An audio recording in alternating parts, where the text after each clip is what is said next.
Assalamualaikum warahmatullahi wabarakatuh. Selamat siang dan salam sejahtera Bapak Ibu. Masih banyak pertanyaan sampai hari ini tentang MLM, MLR, dan money game gitu ya. Sehingga akhir tahun ini saya akan menyampaikan topik MLM ini. Jadi semuanya sekarang masih dianggap sama Bapak Ibu. Ya, masih dicampur aduk antara multi level marketing, multi level recruiting, money game. Ini semua bisnis yang berbentuk jaringan disebut MLM dan dipandang negatif. Ya. Sehingga banyak orang yang salah mengambil keputusan. Padahal hampir semua yang disebut MLM dan dianggap negatif itu sebenarnya money game. Ya. Dan sisanya adalah multi level recruiting. MLM-nya sendiri justru jarang dikenal orang, sehingga mereka pun tidak mendapat informasi yang lengkap tentang MLM. Taunya hanya money game, ini yang merugikan dan dianggap sebagai MLM. Jadi yang disebut MLM itu apa? Ini adalah sebuah kegiatan perdagangan biasa, yaitu salah satu strategi atau pengembangan dari bisnis prosumer, profitable consumer. Jadi kalau di perdagangan konvensional itu ada grosir, distributor, itu membeli produk dalam jumlah besar ke pabrik dan menjualnya ke grosir yang lebih kecil, ke pengecer, dan seterusnya. Pengecer menjual ke konsumen, dan di setiap tingkat ada keuntungan yang didapat. Nah, di multi level marketing semua konsumen itu membeli langsung dari pabrik. Ya, kemudian di akhir bulan itu dikumpulin.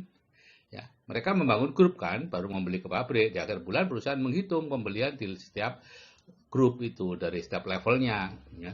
Dari jumlah pembelian mereka ada yang dianggap sebagai konsumen, pembeliannya masih kecil, ada yang sebagai pengecer, distributor kecil, distributor besar, dan sebagainya. Dan masing-masing mendapat bonus sesuai dengan besaran omset di grupnya. Umumnya antara 3% sampai 21% ya, tergantung perjanjian di depan. Jadi seperti ini Bapak Ibu, kita itu kalau membeli sesuatu itu tidak bisa langsung dari pabrik. Sebagai konsumen membelinya di retail. Dari retail ke pabrik itu ada 60% uang yang diambil oleh grosir dan retail. Pabrik sendiri hanya menikmati 40% dari uang yang dibayarkan oleh konsumen. Nah, yang namanya prosumer itu dari produsen langsung ke konsumen. Sehingga uang yang 60% tadi yang biasanya untuk grosir dan retail itu diberikan ke konsumen. Nah, bisnis grosir dan retail ini adalah bisnis yang uangnya terbesar di dunia Bapak Ibu. Ya, dibandingkan dengan produsen. Karena 60% dari semua barang itu uangnya masuk ke sini. Ya. Ada 3 macam ya, yang bergerak di sini main di grosir dan retail, yaitu yang konvensional itu semuanya Anda ya, membangun toko, mengisi toko, mengelola toko, mencari konsumen itu Anda, modalnya besar, keuntungan Anda kurang lebih 5-10%, dan itu aktif income kan Anda mengelola sendiri. Kemudian ada yang disebut waralaba, franchise ya, minimarket itu Anda yang bangun tokonya, Anda yang mengisi tokonya, sedangkan yang mengelola toko dan mencari konsumen itu adalah mitra. Modalnya besar, tapi Anda keuntungannya cuma 2,5-3% dari omset. Karena pemilik bisnis sebenarnya, yaitu yang mencari konsumen, itu mitra. Nah, kalau bisnis prosumer, yang membangun toko, yang mengisi toko, yang mengelola toko, itu mitra. Anda mencari konsumen. Dan modalnya tentu kecil, karena hanya untuk mencari konsumen. Tapi, keuntungan dari bisnis ini besar, karena bisnis ini sebenarnya milik Anda, karena Andalah pemegang konsumennya. Ya, jadi 10% dari omset itu untuk Anda. Penghasilannya pasif. Jadi bisnis prosumer itu Bapak Ibu itu pencetak 20% miliarder di Amerika loh, yaitu Forbes tahun 2010. Dan sekarang lebih besar lagi. Kenapa? Karena perkembangan bisnis prosumer jauh lebih besar dibandingkan perkembangan bisnis konvensional. Jadi ada 3 strategi atau pengembangannya. Yang pertama adalah direct selling. Ya, kita membeli ke pabrik, menjualnya, diumpamakan sendirian menjual 1000 produk. Hasilnya 1000. Ya. Dan yang kedua adalah multi level marketing. Ya, kita mengajak beberapa orang membeli ke pabrik dan menjualnya ke konsumen. Persamaannya 10 orang kerjasama, masing-masing menjual 100 produk, ada 1000 produk. Ya. Nuansanya masih membeli dan menjual. Ya, sehingga perlu ada tutup poin karena biasanya produknya tidak banyak ya, harus ada pembelian terus menerus atau penjualan terus menerus, sehingga ada tutup poin, ada stokis. Nah, yang ketiga adalah pengembangan yang terakhir, networking ya, kita mengajak banyak orang masing-masing memakai satu produk atau produknya ya. Biasanya produknya banyak di sini Karena orang membeli hanya untuk memakai gitu ya. Nah, persamaannya 1000 kali 1. Ya, lebih sulit untuk bangunnya tapi lebih stabil hasilnya. Nah, 3 ini, 1, 2, 3 ini menjadi satu sebetulnya, bergabung. Ya. Satu orang melakukan ya direct selling, ya multi level marketing, ya networking gitu ya. Satu perusahaan juga biasanya ya ketiga ini ada semua di situ. Dan kalau multi level recruiting itu apa? Itu sebuah perusahaan investasi, tabungan atau asuransi atau macam-macam lah. Itu membentuk jaringan nasabah untuk memasarkan jasanya tadi. Ya, dahulu masih sederhana disebut member get member, tapi kemudian semakin canggih distrukturisasi. Jadi anggota dibayar ya, anggota jaringan itu dibayar berdasarkan jumlah orang yang direkrut. Ya, pembayaran tidak dilakukan perusahaan, tapi menggunakan sebagian uang yang disetorkan oleh calon anggota.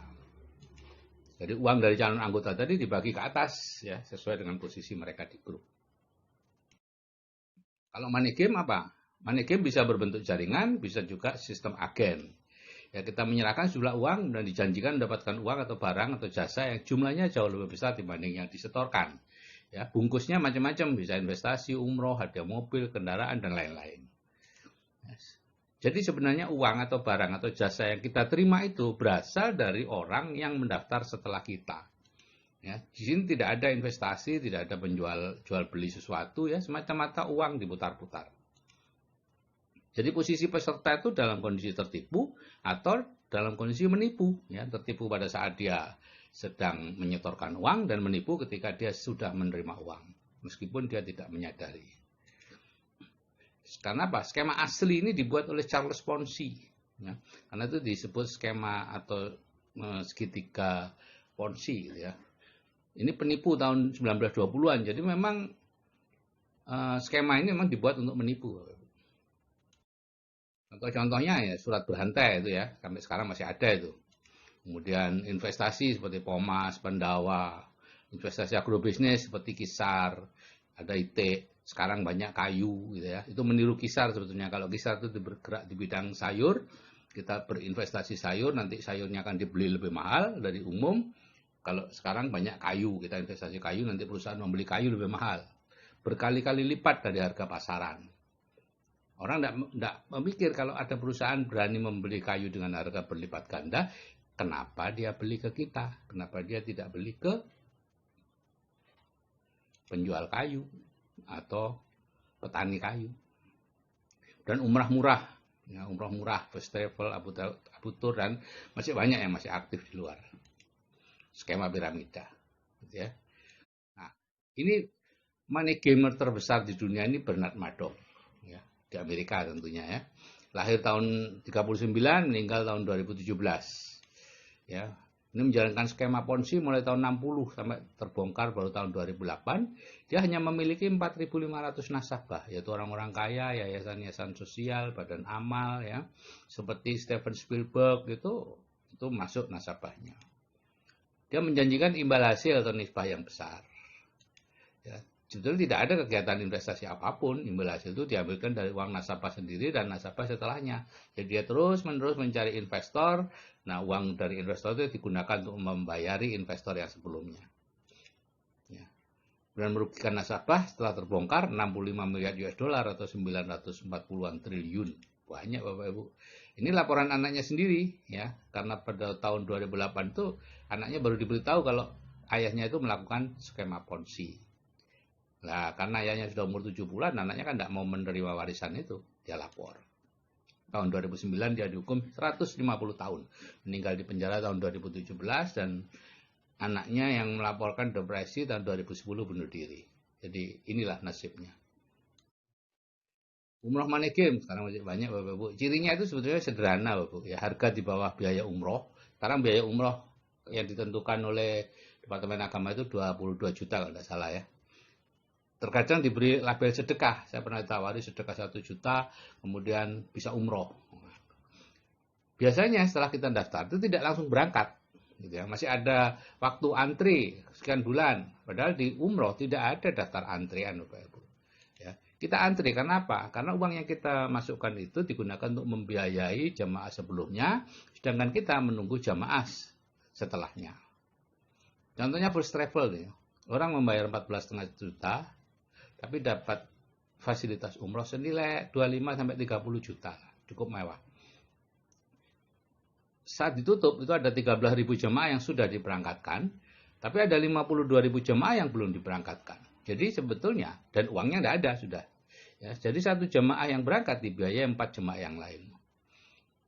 Jadi kalau hitung-hitungannya ya gini, 4 jemaah itu ya 58 juta. 58 juta, kemudian yang terpakai 25 sampai 30 juta, berarti apa? 50% itu untuk penyelenggara. Sekarang masih banyak yang beroperasi Bapak Ibu ya. Semakin lama akan semakin banyak korbannya. Misalnya First Travel ya, untuk memberangkatkan 52.000 jemaah, dia harus bisa menipu 4 kalinya ya, 208.000 jemaah. Dan seterusnya. Sebetulnya cara mengatasi umrah-umrah seperti ini mudah Bapak Ibu kalau memang niat gitu ya. Ya, Biro Perjalanan Umrah dilarang menerima pendaftaran baru sampai calon jemaahnya diberangkatkan berapa persen, mungkin separuh berangkat atau 75% berangkat, baru boleh menerima pendaftaran baru. Maka bisa dipastikan umroh Money Game akan tutup karena mereka sebetulnya tidak punya uang cash untuk memberangkatkan yang sudah terdaftar di tempatnya itu. Dia menunggu pendaftaran baru dari para jemaah. Kemudian konsep sistem piramida ini biaya pendaftaran anggota berikut paket produk sangat mahal. Ini seperti MLM gitu ya, harga jualnya tinggi, biasanya produk-produk ajaib, hasil penemuan baru, pengobatan eksotis dan sebagainya. Ya, sistem dilakukan menyerupai MLM, kadang 2 kaki, 3 kaki, 4 kaki gitu ya. Jadi ditentukan kakinya gitu ya, ada binary, 3 kaki dan lain-lain. Satu anggota boleh membeli lebih dari satu keanggotaan, disebut coupling. Semakin banyak akan semakin kemungkinan terima uangnya semakin besar. Imbalan diberikan berdasarkan tersusunnya satu jaringan berbentuk piramida. Program pemasarannya sulit ya, tidak sulit dimengerti ya, dan tidak berat pada titik beratnya pada recruiting ya, bukan pada penjualan. Nah, MUI memberi fatwa tahun 2009 yang disebut Money Game adalah kegiatan penghimpunan dana masyarakat atau penggandaan uang dengan praktek memberikan komisi dan bonus dari hasil perekrutan atau pendaftaran mitra usaha yang baru atau bergabung kemudian. Dan bukan dari hasil penjualan produk atau dari hasil penjualan produk, namun produk yang dijual tersebut hanya kamuflase atau tidak mempunyai mutu atau kualitas yang dapat dipertanggungjawabkan. Jadi kalau definisi di atas dipakai, maka multi level recruiting itu dimasukkan dalam golongan money game dan tentunya diharamkan. Termasuk juga agen asuransi. Itu penghasilannya halal kalau tidak menggunakan model jaringan, di mana setiap orang mendapat komisi dari hasil kerjanya langsung. Itu sih sah-sah saja. Tapi begitu dibangunkan jaringan, maka akan masuk dalam definisinya fatwa MUI ini. Jadi Bapak Ibu, kita perlu memperhatikan dari mana asal uang yang Anda terima itu. Apakah uang itu berasal dari investasi, ya, Anda menyetorkan sesuatu, kemudian uang itu diinvestasikan dan Anda mendapatkan hasilnya, maka itu sah. Ya. Tinggal Anda berhadapan apakah investasi itu benar atau itu investasi bodong. Itu Anda sendiri yang risiko. Ya, ciri investasi bodong sebetulnya mudah. Kalau ada 3 kata yaitu penghasilannya besar, hasilnya besar, cepat, dan aman, itu pasti tipu-tipu. Ya. Nah, kemudian yang kedua, apakah Anda mendapat uangnya dari jual beli produk di dalam jaringan itu? Kalau itu sah, ya. Prosumer bisa direct selling, multi level marketing atau networking, ya, tergantung model yang dipakai. Kalau pendapatan Anda dari setoran orang baru yang mendaftar, nah itu baru bermasalah, ya, multi level recruiting, money game. Jadi ini ada perusahaan angin surga yang menjanjikan keuntungan yang besar, tapi sebetulnya Anda dapatnya uang itu dari orang baru yang Anda ajak karena tertarik dengan keuntungan yang besar tadi itu. Keuntungannya itu sendiri belum ada, gitu ya. Seperti tadi investasi apa namanya itu, kayu dan lain-lain belum ada, masih 6-7 tahun yang akan datang, tapi Anda sudah dapat uangnya dari mengajak orang-orang berinvestasi. Tabungan juga begitu, tabungannya belum keluar, masih puluhan tahun itu keluar, ya, karena masih harus dimasukkan dalam sistem macam-macam lah ya, sehingga ada diperkirakan nanti dapat sekian, itu masih lama puluhan tahun. Yang dapat uang sekarang dari orang baru karena Anda ajak, karena mereka tertarik dengan perusahaan angin surga itu ya. Jadi hati-hati Bapak Ibu menerima uang, apakah itu haram atau halal, karena ini kita gunakan untuk membiayai kehidupan anak-anak dan keluarga kita. Oke, saya akhiri sekian. Wassalamualaikum warahmatullahi wabarakatuh. Salam sukses dari saya dan jangan salah memilih.